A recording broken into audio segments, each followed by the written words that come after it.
Hey everyone, thank you for joining me today for Wellness Wednesday. I'm Tiffani Patlin, best-selling author of the book, Unlocking Your Ability to Heal. This book shares my entire life story of overcoming a life of mental, physical, sexual, and substance abuse. And normally what I do is I read to you a wellness tip in the back of my book, whether it's in regards to your mental, physical, or spiritual health. But in lieu of what has happened over the past weekend with the overturn of Roe versus Wade, I felt it fitting to talk about my experience with abortion. I am pro-life. I have always been pro-life, except for when I was young and I didn't know any better. So I'd like to share that, be raw, real, and vulnerable with you guys. I think I was about 18 years old. I had already experienced so much trauma by this time, mental, physical, sexual, and substance. I had already experienced all of that by the time I was 18 years old, and it didn't stop then. It continued. I happened to be with a certain guy, and I can honestly say that I was so mentally ill that I allowed this person to impregnate me. And I was actually excited. I thought I was going to have a baby. And what happens, and perhaps a lot of you women out there that have been pregnant may understand what I'm saying, it's almost like your mommy maternal brain kicks in. At least that's what happened with me. And I just started looking at things differently. I looked at this guy and I remember thinking, is he really going to be a good father? But I was pregnant. So I figured, I'm pregnant, so I'm gonna have a baby and that's it. But then I ended up miscarrying. I remember having pains. It was in the middle of the night, or actually very early in the morning, but it was so early, it was still dark out. And I remember just getting some pains, and I woke up my boyfriend and I told him, something's wrong, I'm having some pains. And I remember him getting angry with me, toxic relationship, had no business being in a relationship with this person. But I didn't know any better about, vetting somebody before you date them. I just did not know. But that's okay. Once you know better, you do better, right? So he got upset with me, but I told him, I was like, something is wrong, so finally he got up, we got a taxi and we went to the hospital, found out that I was miscarrying. I cried. It was really sad. I, bled out all over the place. The woman told me if we were trying to have a baby that we shouldn't try again. And we were not trying. It just happened. It was very unplanned. We were not being sexually responsible. I know I wasn't. When somebody is sexually abused, what I've learned is that you kind of go towards either end of the spectrum. You either become severely promiscuous or you kind of close inward. You turn into a shell. You wear turtlenecks. You're like very covered in stuff. So I've learned that a person can go to either extreme. I became very promiscuous. From a very young age, I truly believed that I was put on this earth to please men. I no longer carry that belief. That was just me believing the lies of my circumstances. That's what that was. But getting back to my abortion story. So I basically miscarried, was sent home, took care, but I did not break up with this boyfriend at all. So he basically had another opportunity to impregnate me. I told him to stop. He forced himself on me. I ended up pregnant. I knew that I did not want to have a kid with this guy.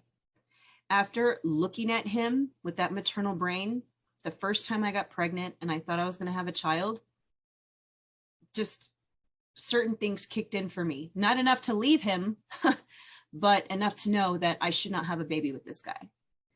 And I knew about abortion. I knew that if you were pregnant, I knew you could go somewhere, pay money, and you wouldn't be pregnant anymore.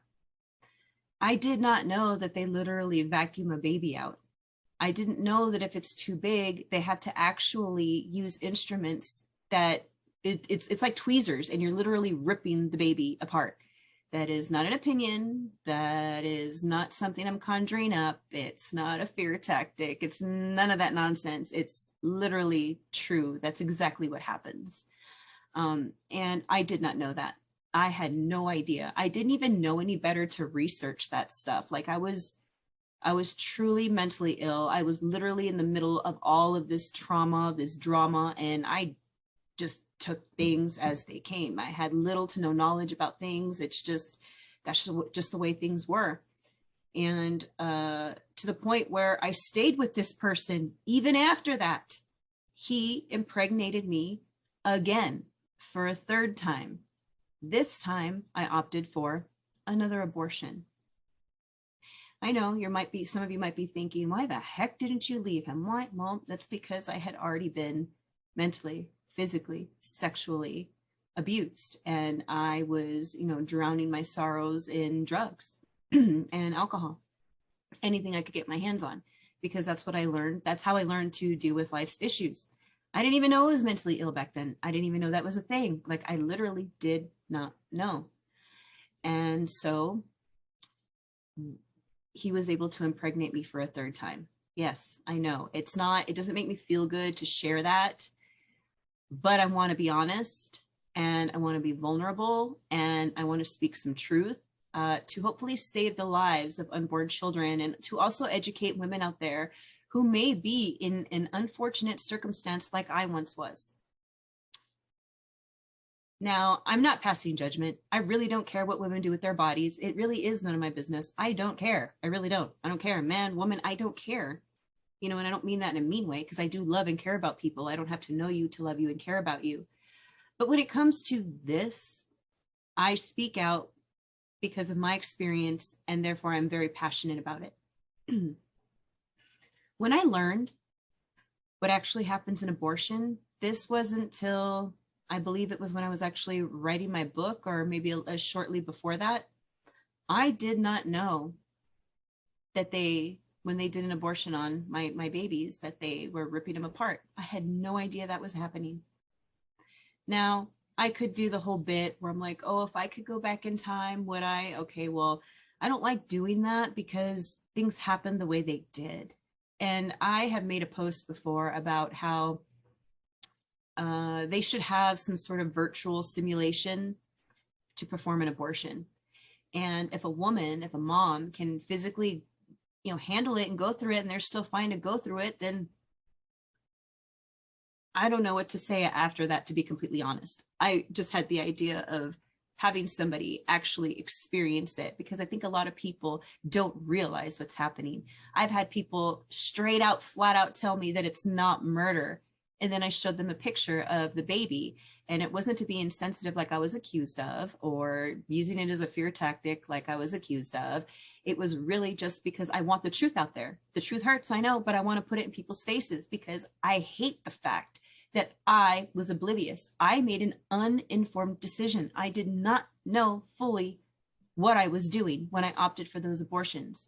I had somebody else tell me that I took advantage of the system, and that because I had abortions and blah, blah, blah, all this stuff. And it's just like, you know what? No, I didn't. I didn't know any better. So I think when people don't know any better, they should be given grace. And that's why I give people grace, because I have no room to talk. I've gone through hell and back, people, and I understand that there's a lot of other people out there in this world that have had it worse than me, easier than me. None of that matters, though. The comparison piece, that doesn't help us. But I just wish more people would focus on solutions to all these issues that they want to present, instead of resorting to killing an innocent life. Now, if you would like to know more about my abortion story, I actually have in here a transcript that I wrote from an actual abortionist who no longer practices that, because he realized how wrong it was. And he's not the only person. There's a lot of people out there in this world. Jane Roe, in case you didn't know, she kept her baby, and she is now pro-life. So there's a lot of information out there. And if you are somebody that is for abortion, no judgment, but I encourage you to research. Don't just listen and take in everything that they spread on the media.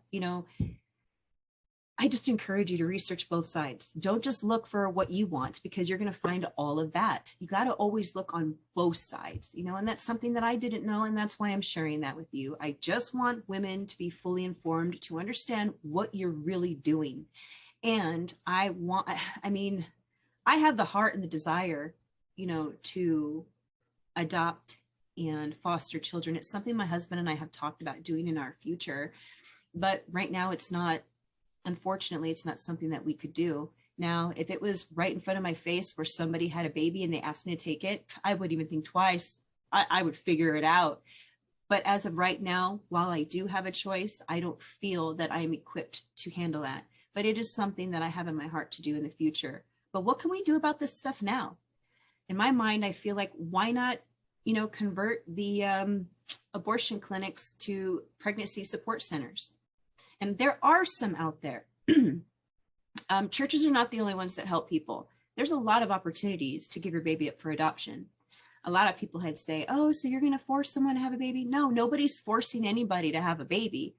What I think people fail to understand is that, and there's a lot of variations here. So I'm going to make it simple and just speak on the one.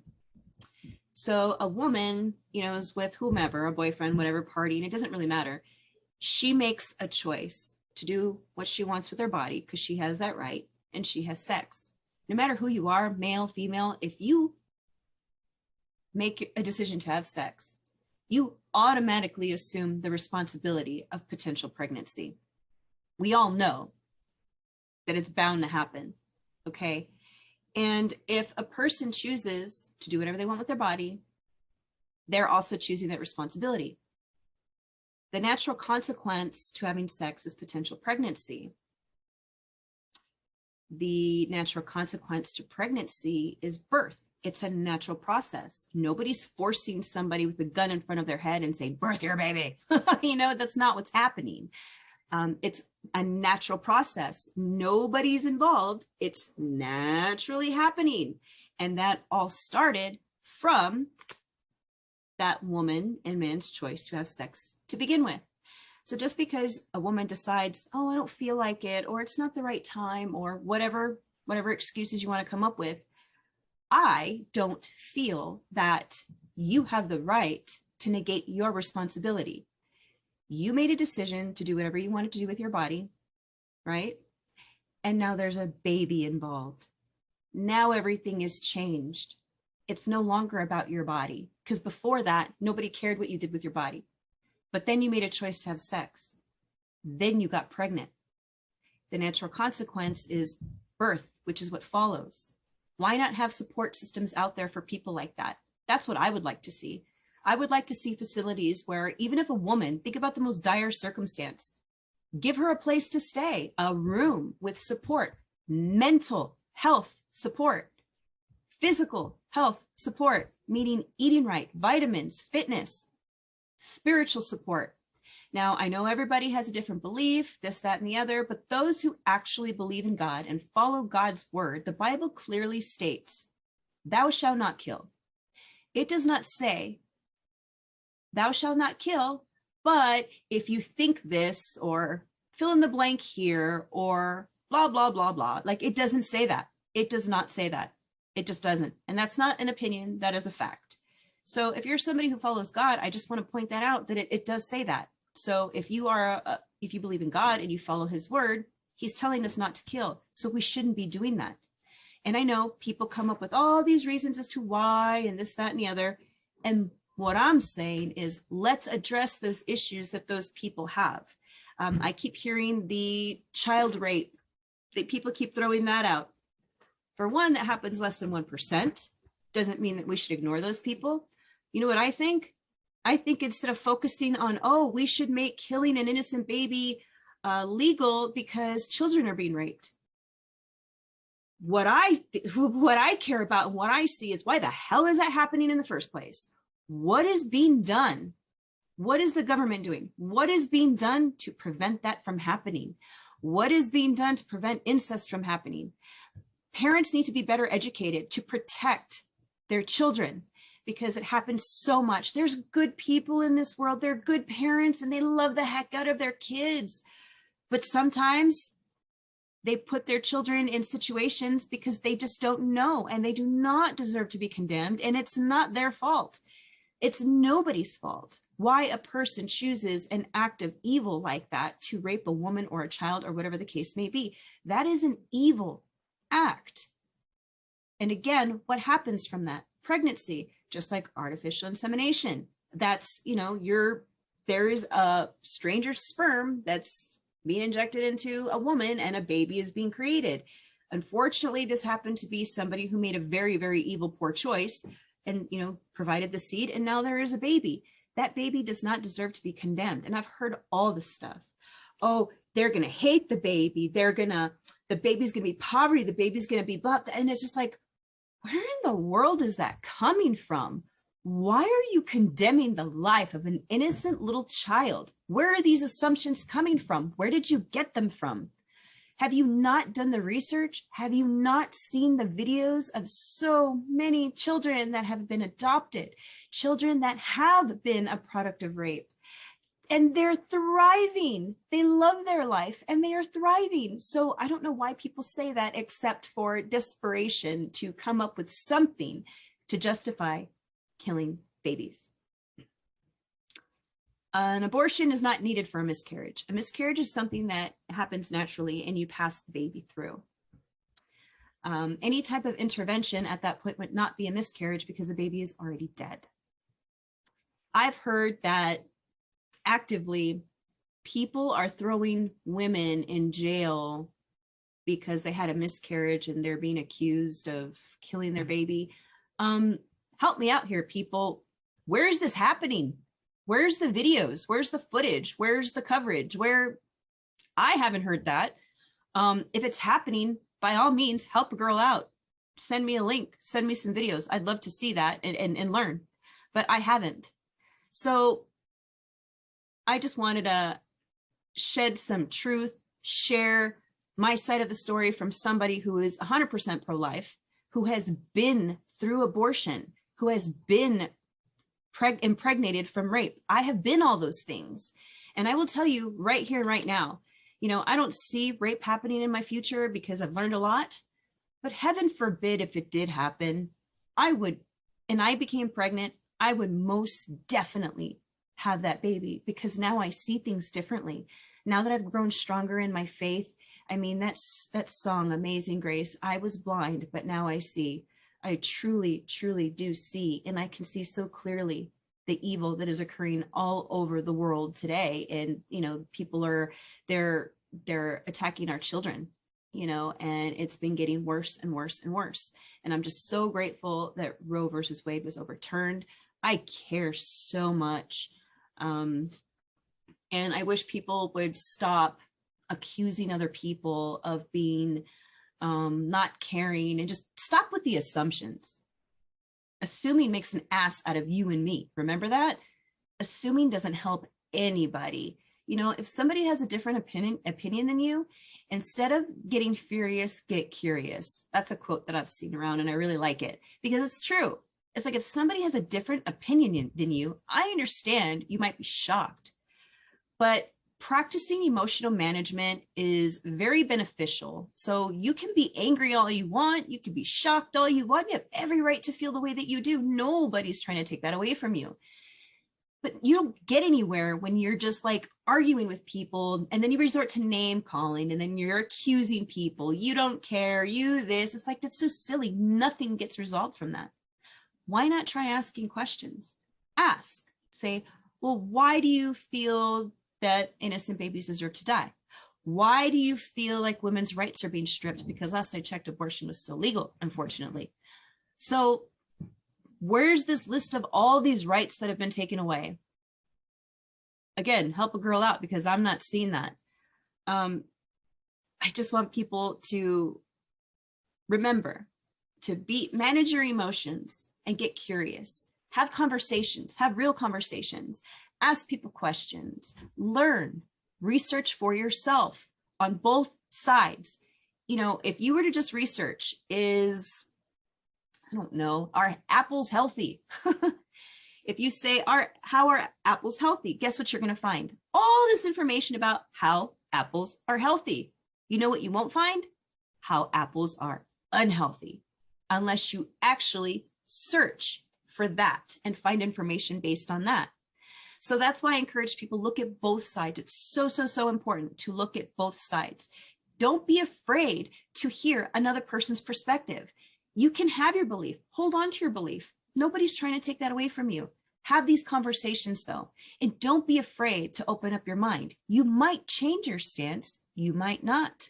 You might learn something new, you might not. And you know, I've heard people say that they don't care about statistics, and I find that, what's the word? It's concerning. It's like, how can you have such a strong belief over something when you don't even know how often these things happen in the world? To me, that's making an uninformed choice to believe in something that isn't exactly accurate. I don't know about you, but that's not how I want to live my life. I'm a truth seeker. I seek truth. I want to know what's true and what's not, because I care about that. And like I said, if you want to learn more about my story and everything that I've gone through and how I overcame it, I talk about all of this in this book. It has a self-care section in the back for your mental, physical, and spiritual health. And I have a lot of research in here, a lot of cited information, a lot of journaling exercises, reflection exercises. So I did a lot to put my heart and soul into this book. And I actually even have in mind I'm still indecisive. Like, I want to rewrite this one because I have so much more to add that I've learned. But then again, somebody had said, why not write another one? And I don't know where I feel with that. So if you guys have an opinion, have a thought, feel free to vote, comment. If you have any questions about anything I've said, I'd be happy to answer you. All I ask is just you be mature and do it with respect, and let's have a conversation. I'm totally fine with that. I think if we were to, manage our emotions a little bit better and be more mature and have some conversations, we would all grow exponentially because we'd be learning from each other. So that's it for me for Wellness Wednesday. And I just pray that everybody out there, remains healthy, and that the fighting and the negativity from everything just dies down, and people just start to calm down and just start to see and research and seek the truth. People just seek the truth. Let's seek the truth together. I'm Tiffani Patlin signing off. Bye now.